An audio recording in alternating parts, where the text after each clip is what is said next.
Francisco 49ers just failed in week 4, losing 21-26 to the Jacksonville Jaguars in their matchup. The 49ers fall 1-1 at home. So right now at home, they're batting 500. The Niners fall to 3-1 on the season, but they still remain first place in the NFC West. If you're looking for some type of a bright side, it's your boy WayneBreezie. This is 49ers Daily Bleacher Report. We are here to overreact. I can see the live chat in here. Jack Knox in here already saying that was so sad, so bad, excuse me. Yeah, like everything about this game, the setup, the makeup, whatever. The Niners started off with a great drive. They finished with 3 points.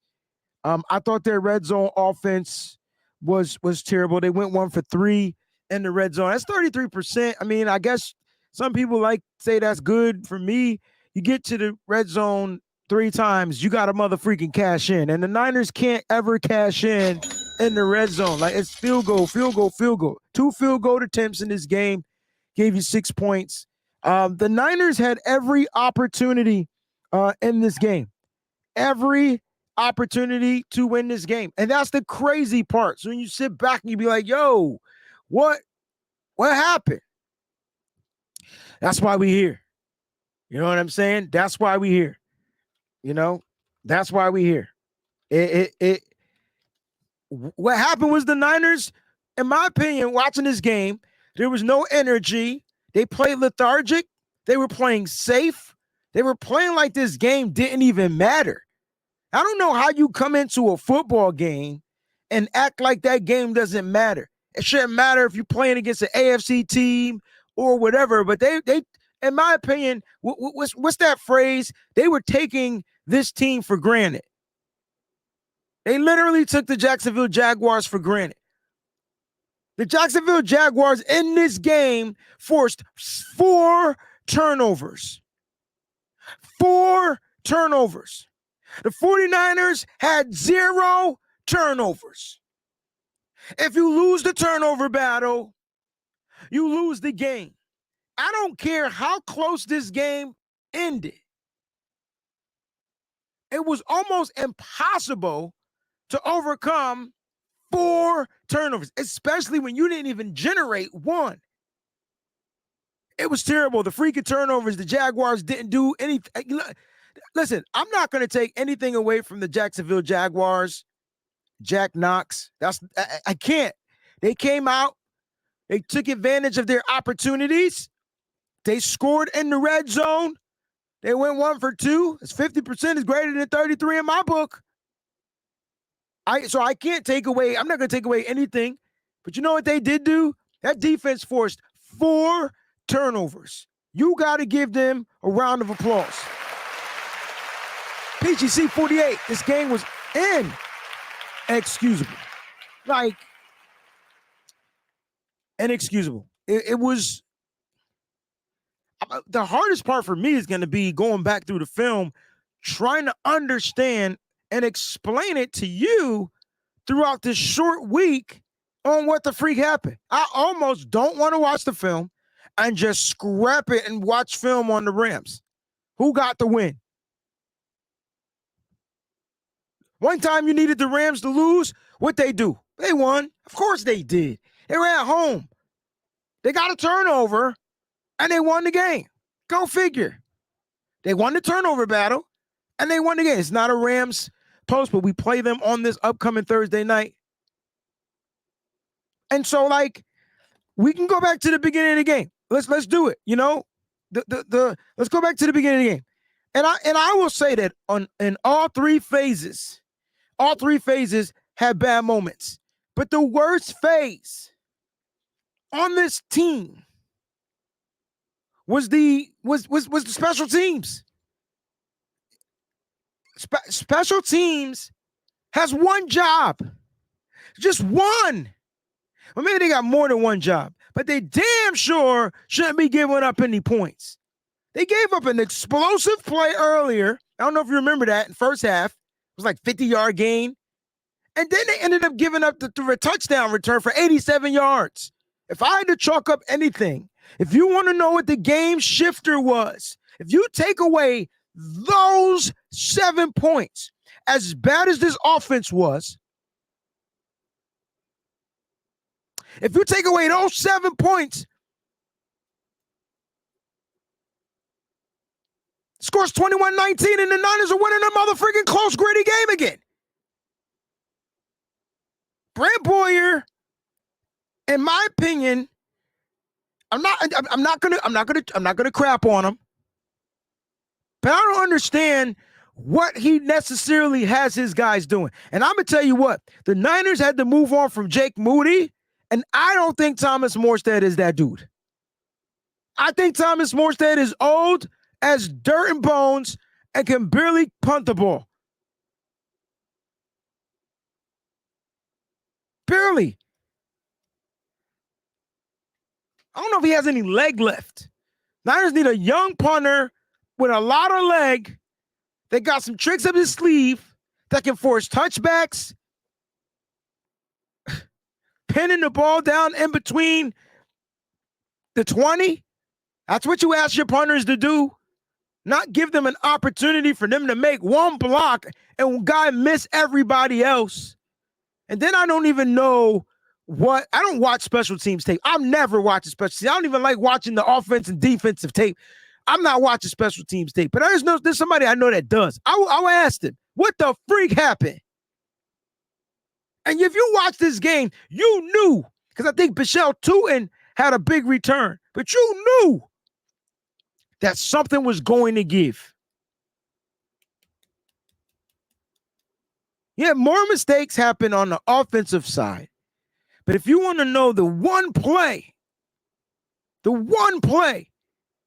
changed the trajectory of the game, that's why I said, even through all the adversity that the Niners faced, from turnovers to injuries, the San Francisco 49ers special teams gave up 7 whole points. And that's where you start. That's where you got to start. 7 whole points. Special teams, easy thing that stuck out. Special teams was terrible. Because I'm going to ask you, what was worse? Offense, defense, or special teams? Which was the weakest link? Offense, defense, special teams. Defensively, they gave up 21 points. If you said defensively, I get it. You still gave up 21 points. 26 points. Well, my apologies. Overall, the team gave up 26 points, but you subtract 7, the defense only gave up 19. That's damn near where they averagely give up. 16.3 points is what they was giving up.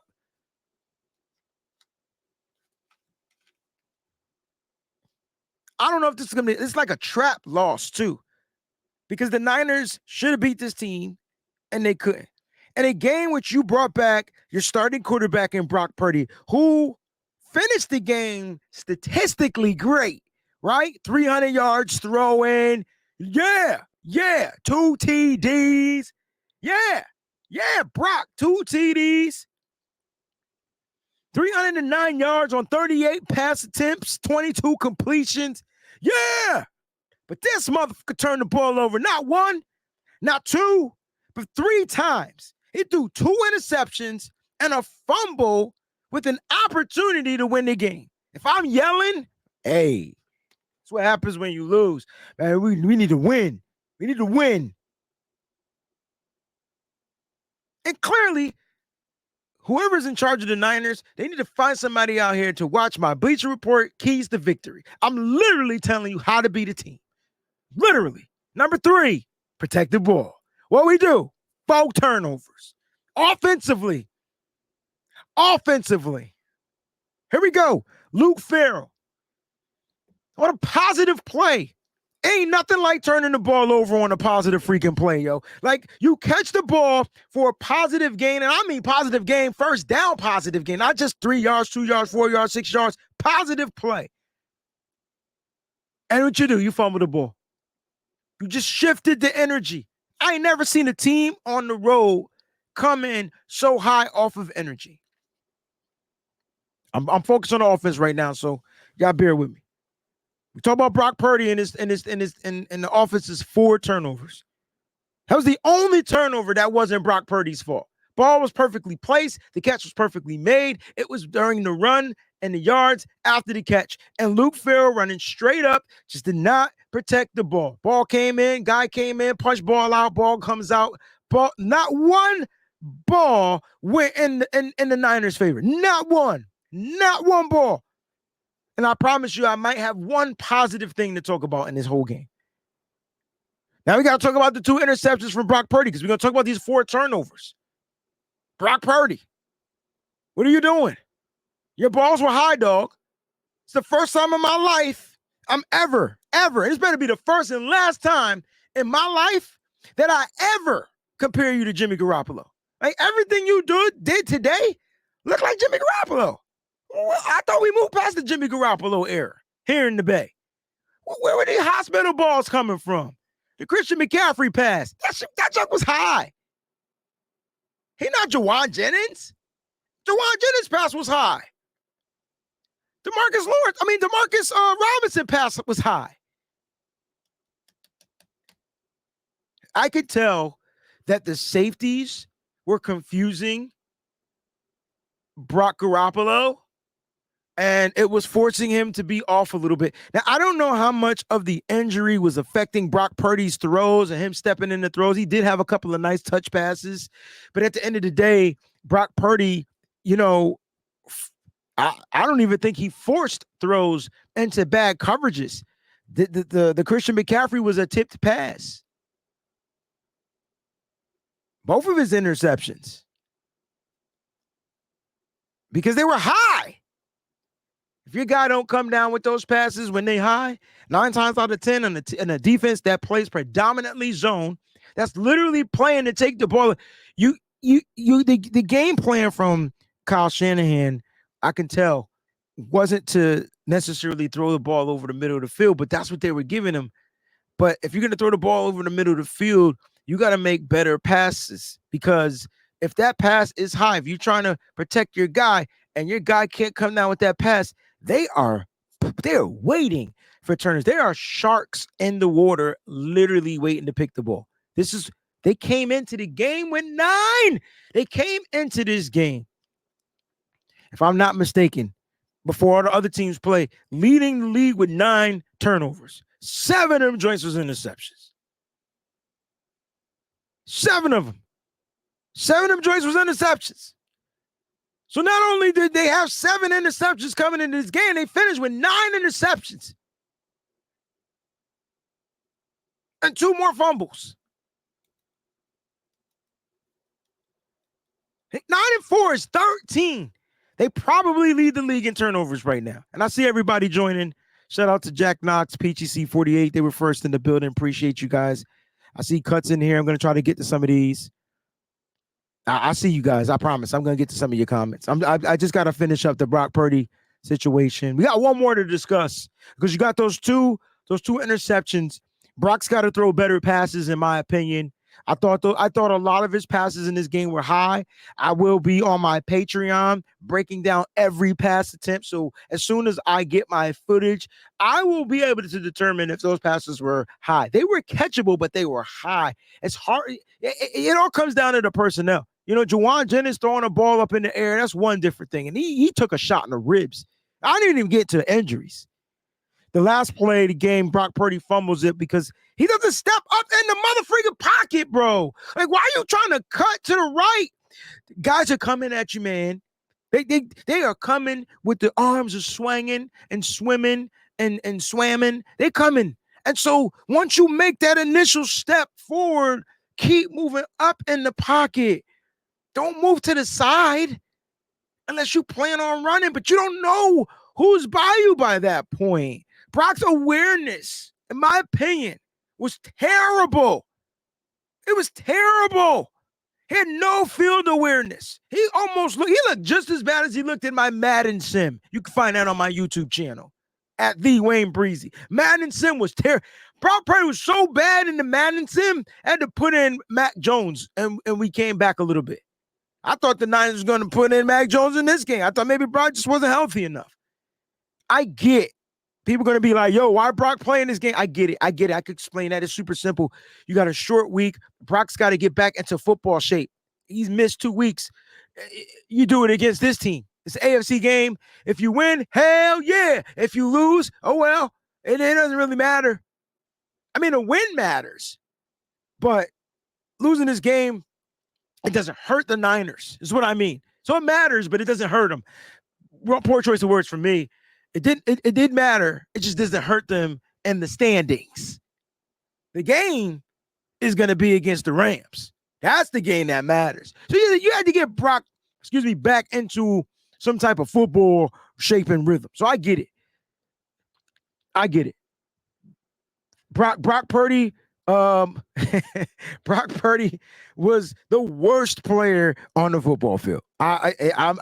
You can boo me, thumbs down me, unfollow me, whatever. Brock Purdy gets the losing horns today. It is what it is.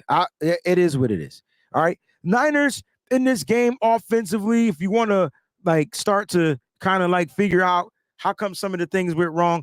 I don't have the pressure sheets or whatever. We saw pressure all night long. More coverage, but you did see them dial up some pressures here and there. Only 1 sack on Brock Purdy, so that's good, right? It just happened at the end of the game. But I guarantee you, I can tell you who was in charge of that sack. But you know what? I tell you what. I won't put that on Jake Brendel because Brock moved. When the player moves, when the quarterback moves, the pressure no longer goes onto the player. But I could be wrong. That might be on Jake Brendel. Jake Brendel had 2 dumb plays in this game. One was a penalty. One was a false start. You had Kyle Shanahan.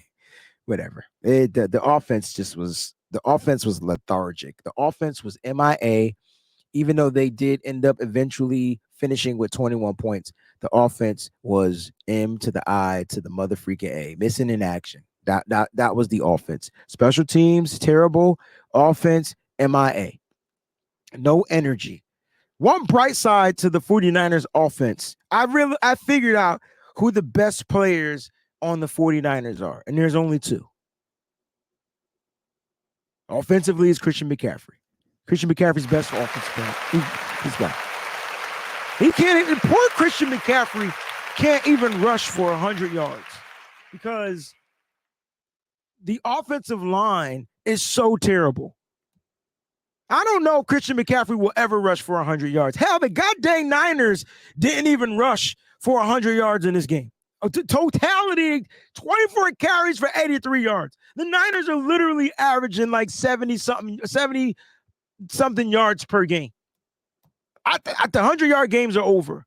It's a passing season for the Niners. And you're asking the Niners to throw the ball, and Brock Purdy's defense, he's missing Brandon Ayuk. He's missing George Kittle. He's missing just guys. No excuses, but damn. You see, because this all comes down to chemistry for Brock. And he was trying to get Ricky Pearsall involved. I got one more gripe about the offense. I'm sorry, I lied. The penalties were whatever. The drops. The Niners had 6 freaking drops. Now, I'm just as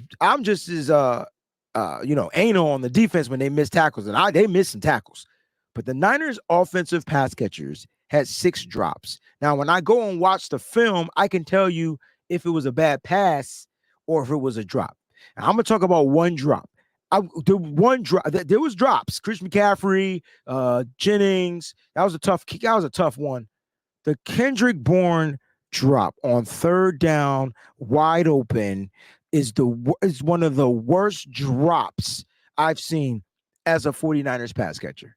I almost forgot that Kendrick Bourne, he hasn't been here in a while. And if you go back to early Kendrick Bourne, this was one of his issues. He became a 3rd down guy, but he used to drop the ball a lot. Kendrick Bourne, if I did Donkey of the Day, bro, that drop was crucial. Niners had every opportunity. That's why I'm saying Brock Purdy was the worst player offensively in this game or player overall in the game. But man, he didn't get much help. The only help he got was from Christian McCaffrey because you got Ricky Pierce all banged up and Jawan Jennings. I know he's got some bruised, broken ribs.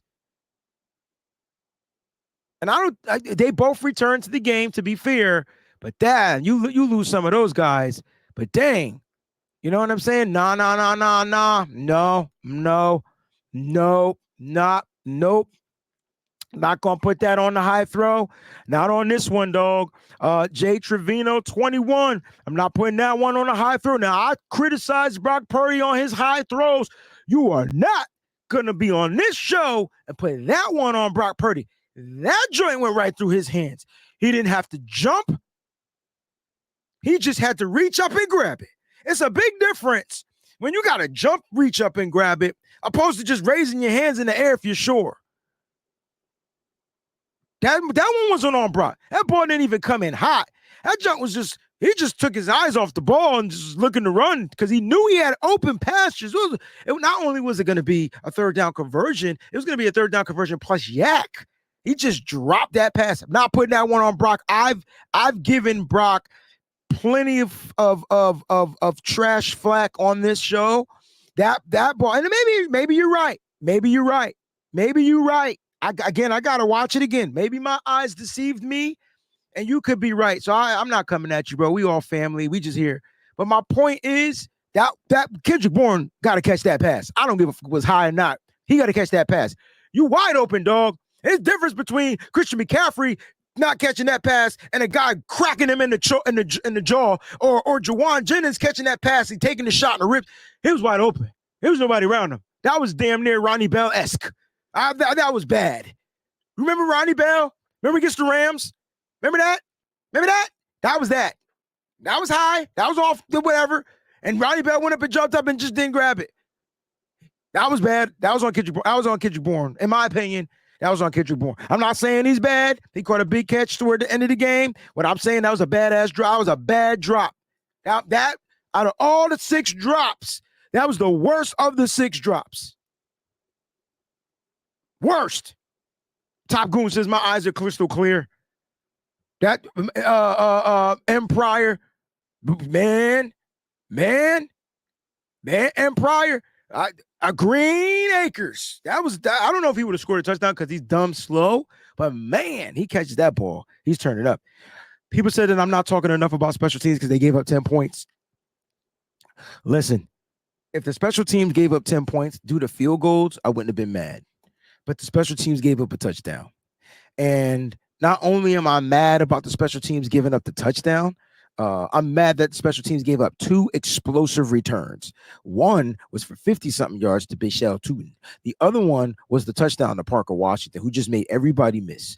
Yeah, I've discussed that. I don't know if you can go back and rewatch it, but it was terrible. Special teams, I said, was the worst out of the 3 phases. Special teams, offense, and defense. They were the worst. It was the worst portion of the 33% of the San Francisco 49ers. But I thought Brock Purdy, in my opinion, had a bad game. I thought he was the worst player on the football field. He was trying to make plays. And here's the thing. Brock didn't even look crazy bad. Like, statistically, he wasn't. He just made the most mistakes. So I'm expecting Brock Purdy and the presser to take this one up on the chin and take all accountability and be like, I got to be better. That's Brock. That's what I'm expecting from Brock. You know what I'm saying? I'm expecting from Brock. Jack says team didn't play good overall. Trey Daddy, sloppy game on both sides of the ball. Definitely can I end the game with the Nick Bosa? So I don't know about trading for Trey Hendrickson. But when you don't have a guy with a high pressure rate that the defenses can game plan for, good luck. And I'm all for allowing players to develop. Hey, but I'm going to talk about this one play. See, what I do is I take notes. I'm old school, man. I'm from the 80s. I still write notebooks. It ain't even on my phone. This is handwritten. I can't even read my handwriting. My handwriting's so bad that I can understand it because it's cuss words. All right. So Michael Williams, Now, I love me some Michael Williams. Y'all know that, right? As far as setting the edge, he's not ready. Because on the Patreon, I'm going to do explosive plays defensively and offensively. Offensively, how many explosive plays they gained. Defensively, how many they gave up, right? This is going to be on the film. Because this first explosive play of this game was a 48-yard touchdown run because Michael Williams did not contain the edge. He didn't set the edge, and because he did not set the edge, that made the Winters overplay and try to come from behind. When you set the edge, Winters can play downhill and try to make that tackle on a one-on-one open space. That didn't happen. That was a 48-yard explosive play. For those that watch that show, we give the bombs for explosive plays. And here's the thing.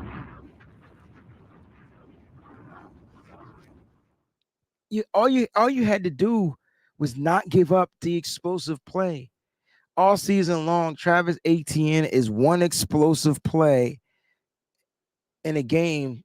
He gets one and it changes the game.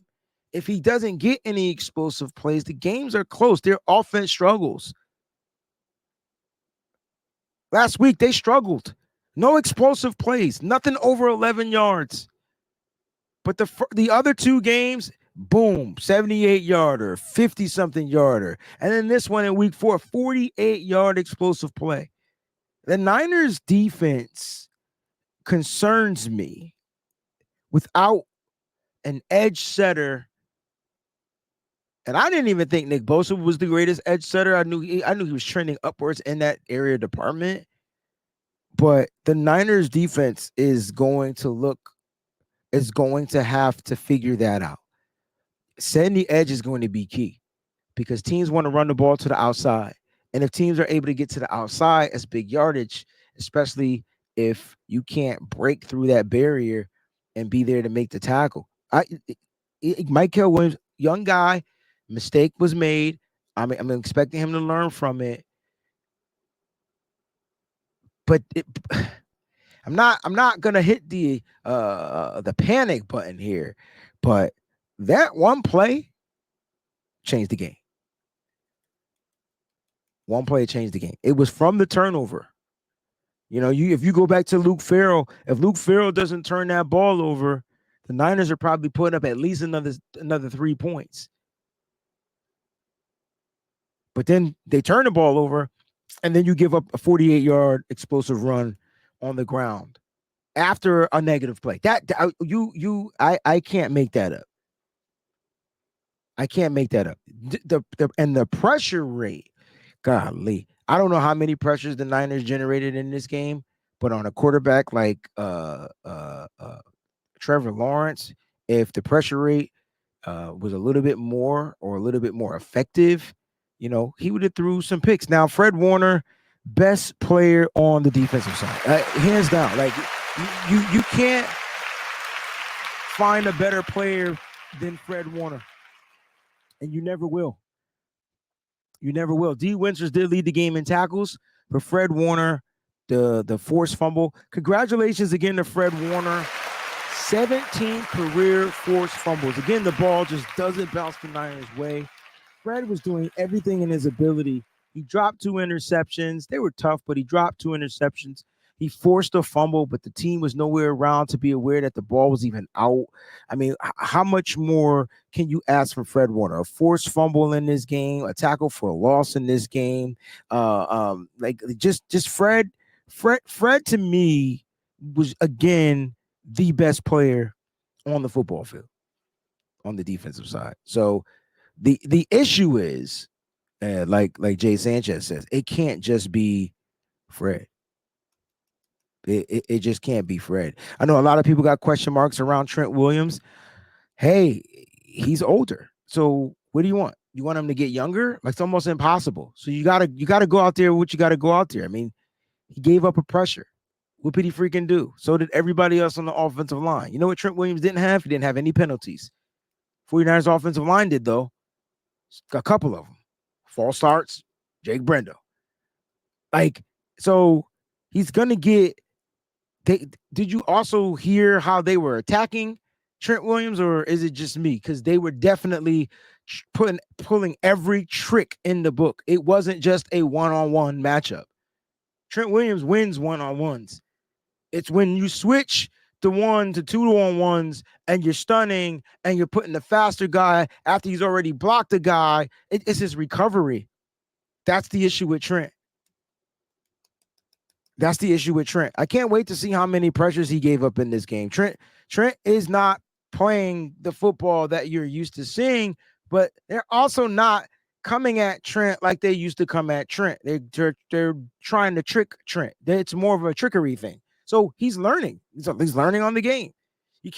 You're watching a player who had a bad week 1, great week 2, okay week 3, and I think an okay week 4.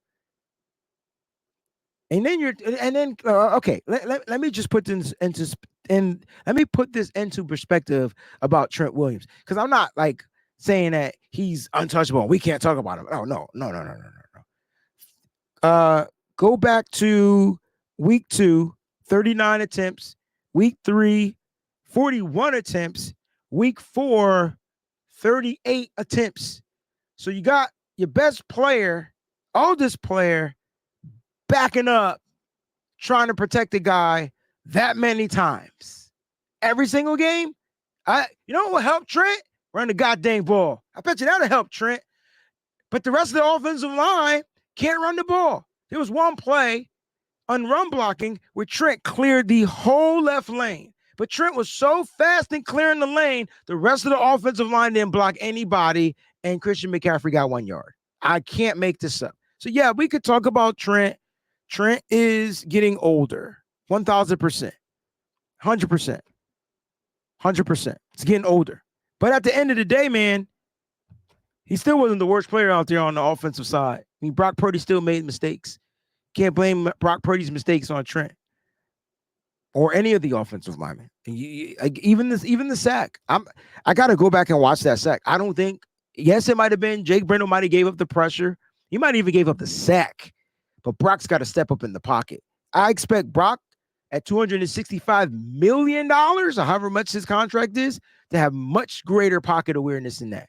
Brock Purdy stepped up in the pocket once and ran the ball. If Brock Purdy would have just stepped up in the pocket on that play, he would have been able to keep that play alive. You know why? Because there was like 10 to 12 to 15 yards right in front of him, and all he had to do was step up.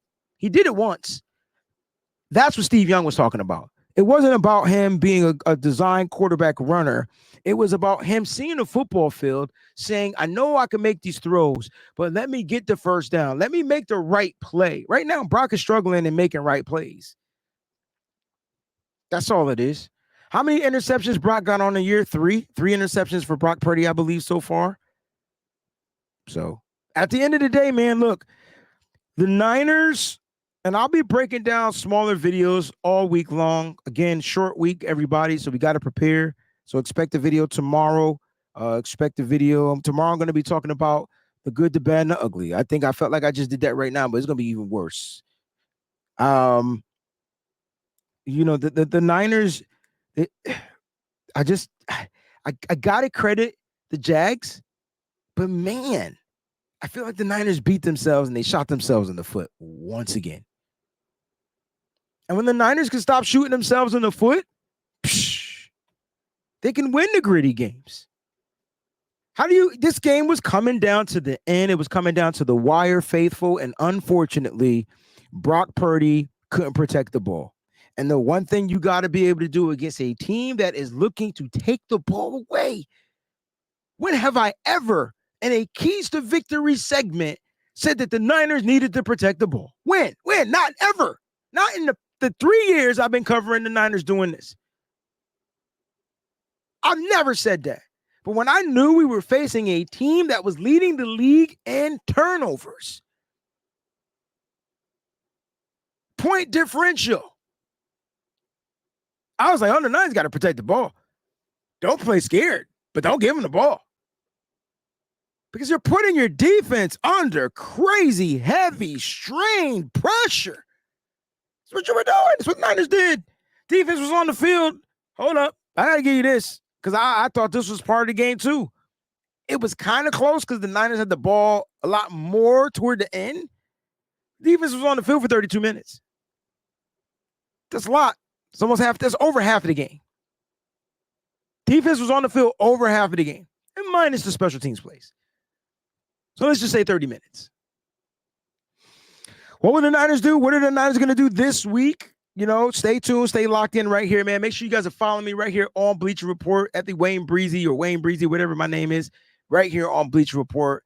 I do videos daily, so you're not going to want to miss Monday, Tuesday, or Wednesday. Thursday, there will be the live show after the game, and then Friday you'll get another video of recapping what happened the game. We'll do a good, bad, and ugly on Friday as well. So, guys, stay locked in here, man. If you're upset, good. You deserve to be upset because your team pissed you off because this was a game they should have won. If the Niners don't start slow, if the Niners aren't looking to figure where they are, where their identity is, or anything like that, they find a way to win this game. But because the Niners couldn't figure that out early, and because they were fighting the turnover game early, they couldn't be victorious. Guys, thank y'all for watching. Keep it faithful to the Bay. I'm out this joint. Peace. What's up, faithful? Thanks for watching. Hit that like button. Don't forget to subscribe. And make sure you check out some of the other cool videos.